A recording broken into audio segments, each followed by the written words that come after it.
Hi, welcome back to the Losses Become Gains podcast. I am your host, Tara Accardo, and I wanted to take some time today to talk about a super important, not only topic, but really a mindset here today.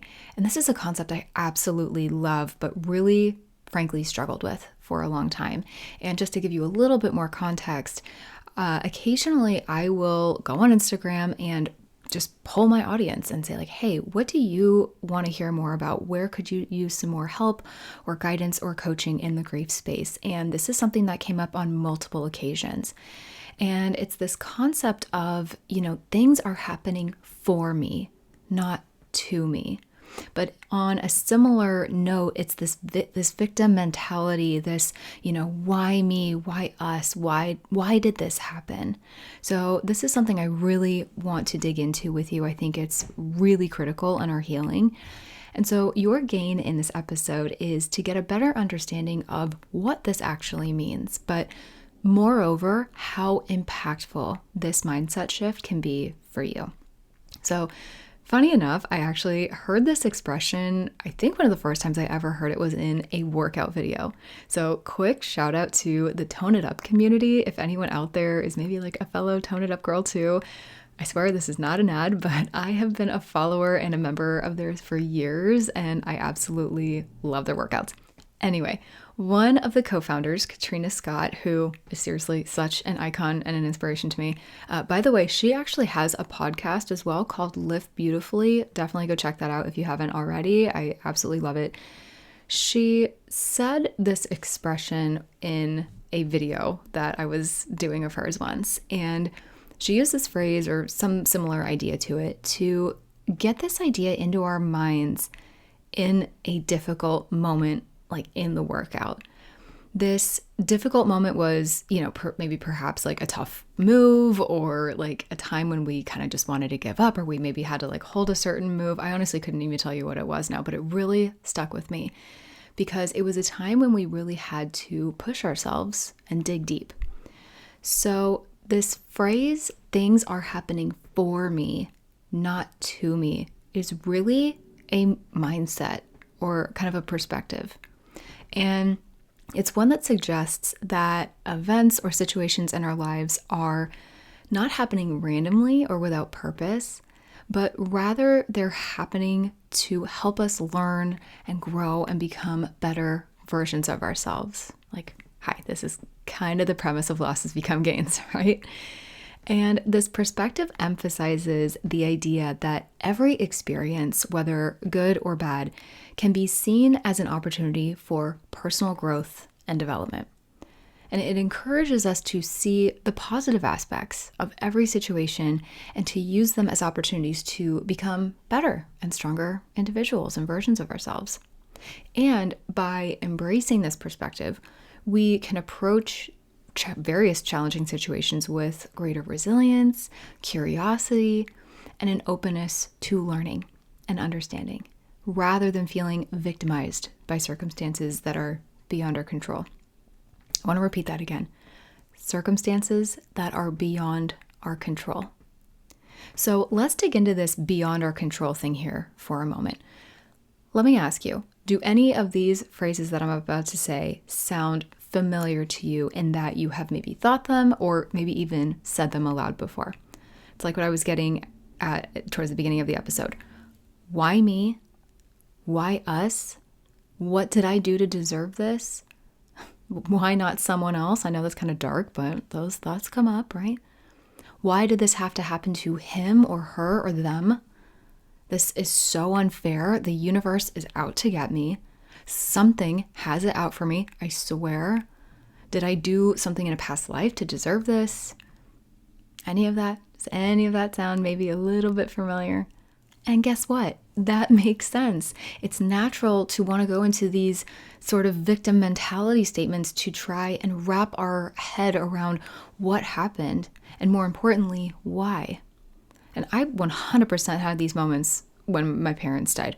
First, I didn't understand why my mom got esophageal cancer. It made no sense. Now, looking back on it, it actually did make sense with some of her symptoms, but I digress. I didn't understand why my dad just had to get prostate cancer and die from it, like his father did. And yes, my grandfather actually also had prostate cancer and died from that too. I didn't understand why it was my parents, of all parents, that had to die. Not that I wished it on anyone else's, but I just couldn't believe that this was my life, honestly. Like, there was no making sense of it. Can you relate to that at all? I'm sure you can on some level.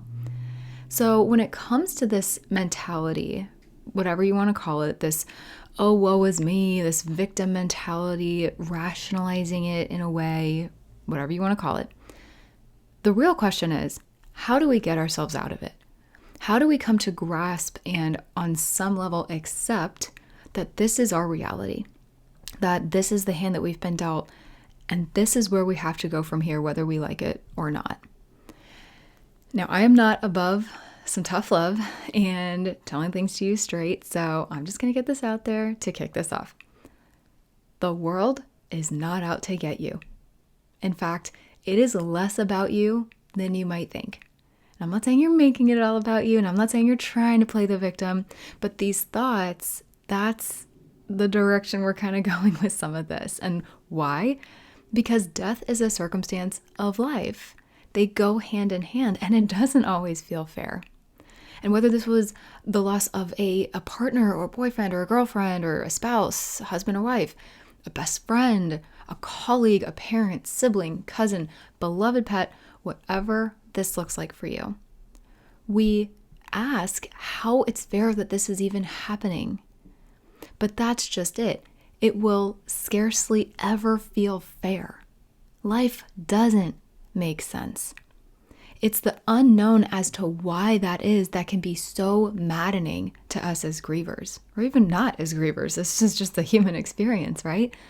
And as humans, we want answers. We don't really like things left being unsolved most of the time. It's unsettling. And sometimes we like things wrapped up in a pretty neat bow, but sometimes that is not at all what we get. Instead, we get anguish. We find ourselves in these tragic situations. Maybe a loved one who died in a senseless car accident, someone in war. Maybe this is really dark, but maybe someone went missing or was murdered. I mean, I haven't addressed that here on this podcast, but we can't ignore these darker circumstances of death. And if any of the above or anything else is why you're here, just please note that I see you today. Whatever your loss is, it deserves to be acknowledged. So before we get into some ways to cope with this and begin understanding ourselves and easing ourselves out of this mindset, I also want to talk about two things that can lead us into these mindsets to begin with, because it's more than just like, oh, life is so unfair, right? There's a little more to it than that. And I also want to address this because knowing and wrapping our heads around these two things that I'm going to mention is a really important first step. So one is randomness. I know this is really probably not what you want to hear and doesn't exactly resolve this for you, but I'm going to say it anyway. Life is inherently unpredictable, and some things happen by chance. You've probably heard this. Good things can happen to bad people, and bad things can happen to good people. This randomness of it can lead to feelings of unfairness, disappointment, sadness, and everything else in between. The next is unrealistic expectations. If we have unrealistic expectations about how life should be, or how we should be treated perhaps, we may feel that life is unfair when these expectations are not met. And with expectations, sure, we have those of other people, but I feel like we have expectations of life too, right? And, for example, I thought my parents would be around way longer than they were. Pretty simple.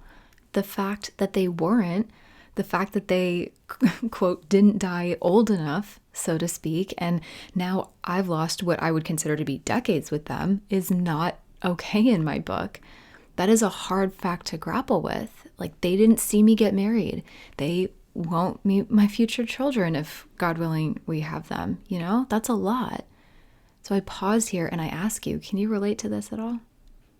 And this is what makes grief so difficult. And this is where a lot of this victim mentality can come in. And again, I'm not trying to say you're playing the victim, or I'm not, saying this so much in a bad way. These are all very natural, normal things to think when we're grieving. That's what I want you to know right now. Because perhaps it's a sibling that died who had so much life left. Maybe a partner or a spouse that died before you really got to live life with them. Maybe it's a child who died that also never really got to live for years, for decades on end, We feel robbed. We feel slighted and confused. And sadly, there can be so much bad in the world.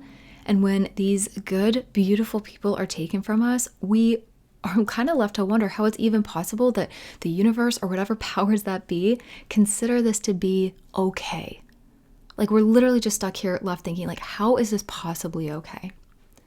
So to circle back to this idea of things are happening for me, not to me, I don't want this to be confused with everything happens for a reason. That is a tough expression for me to wrap my head around now, if I'm being really honest with you. I totally used to be that girl that said that. In fact, I think I actually have a bracelet with it, or I used to, that I haven't worn in years. But I had this revelation when my parents died that I was like, okay, those deaths, all of this could not have possibly happened for a reason. You have got to be kidding me. I'm sorry, but I'm calling BS here. The thing is, these things did happen. Whether it was for a reason or part of some higher plan, who really knows, right? And listen, by the way, I am not shaming here. If you love that expression, everything happens for a reason, more power to you. There's a little piece of me that still, I guess, kind of believes that, but I really have kind of transferred my energy more into this, things are happening for me, not to me, because after such a loss like this, what we have to do is shift our mindset. The toughest realization that we have to have, the most excruciating fact that we have to come to terms with, is that our losses happened.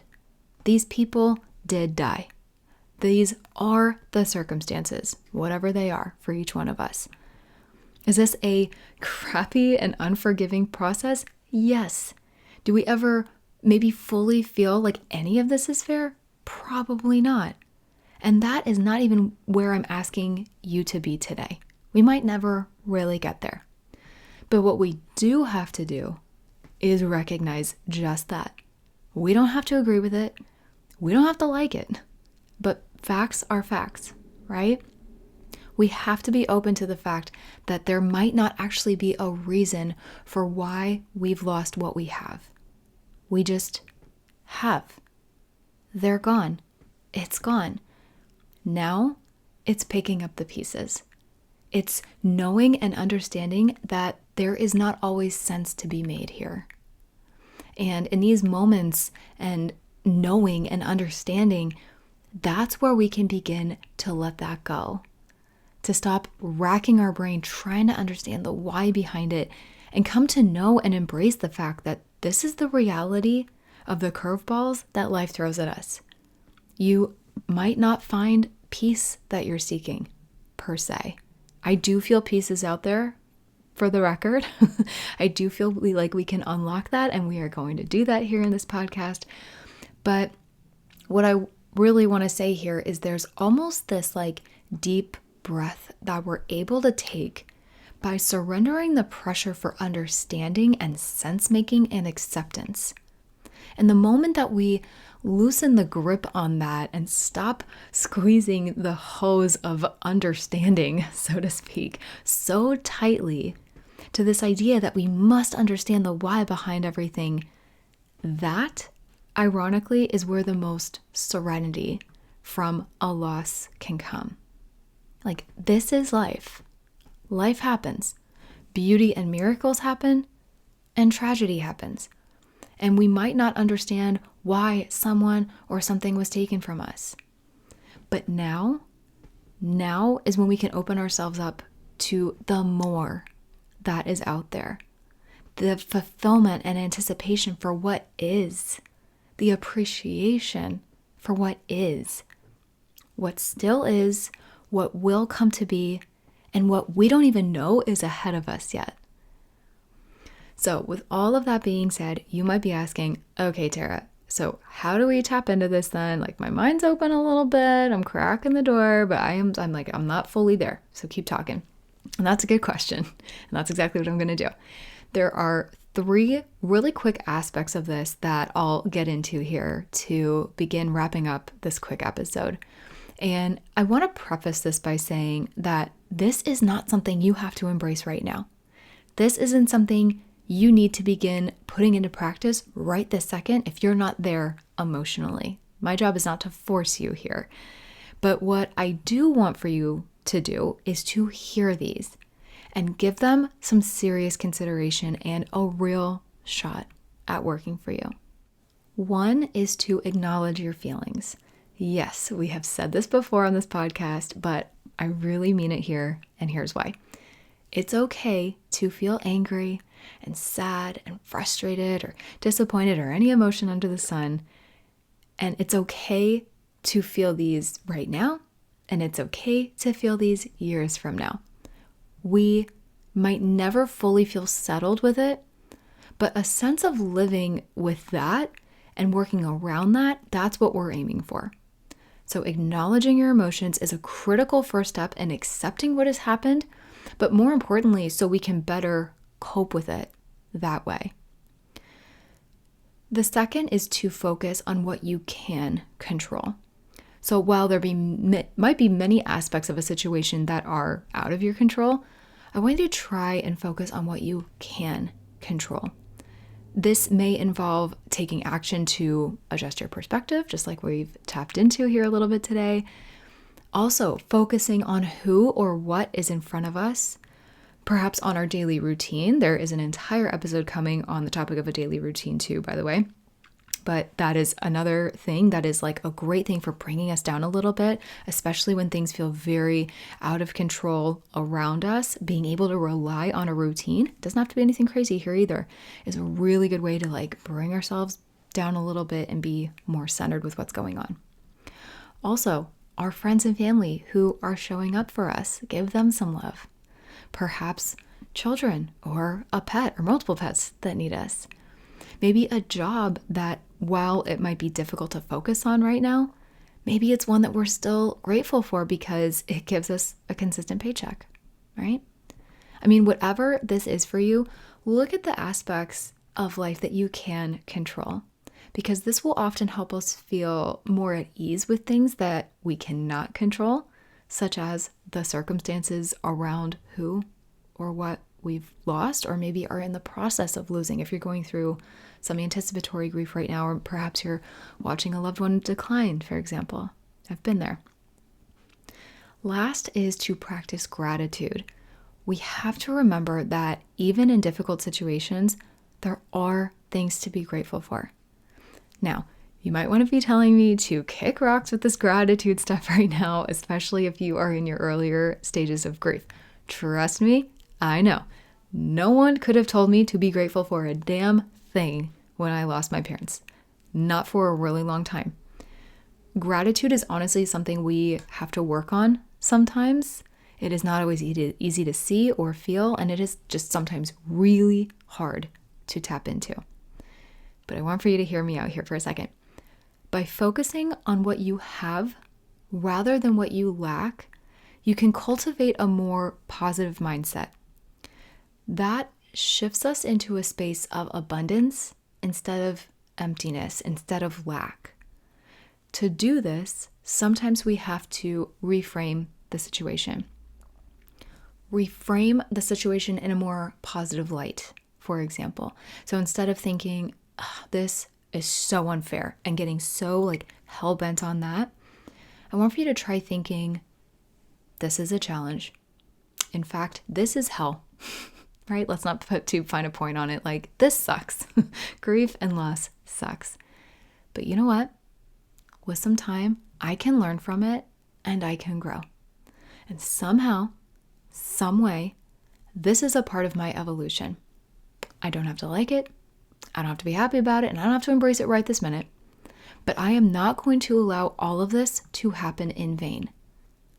And I'll be honest with you, this mindset and this way of thinking when I was ready is quite literally how losses become gains was formed. That is how this whole thing happened. I kid you not. And remember that acceptance and this shift in mindset doesn't necessarily mean that you're okay with what has happened, but rather you're choosing to focus on what you can control and find ways to move forward in a way that makes your loss into something that is frankly livable, into as much sense as you can make it into, right? And who knows what revelations will come your way. All right, so your unofficial homework today is to think about that. Think about ways that you can harness this loss into a gain, right? Into something that you can build on and build from for the rest of your life. All right, so with that, this is where I leave you today. Thank you so much for hanging out with me and hearing me out on this important topic. I really, truly hope this resonated with you in some way and perhaps sparked a slight shift in the way that you're thinking about your loss today and every day. There really is sort of a lot to unpack here, and there's more to come in this podcast, but I think it's just such a beautiful baby step in the right direction, right? And remember, it's all about these small steps. We are not aiming for giant leaps here. It is one aha moment at a time. Have a beautiful day, and I will see you in the next episode.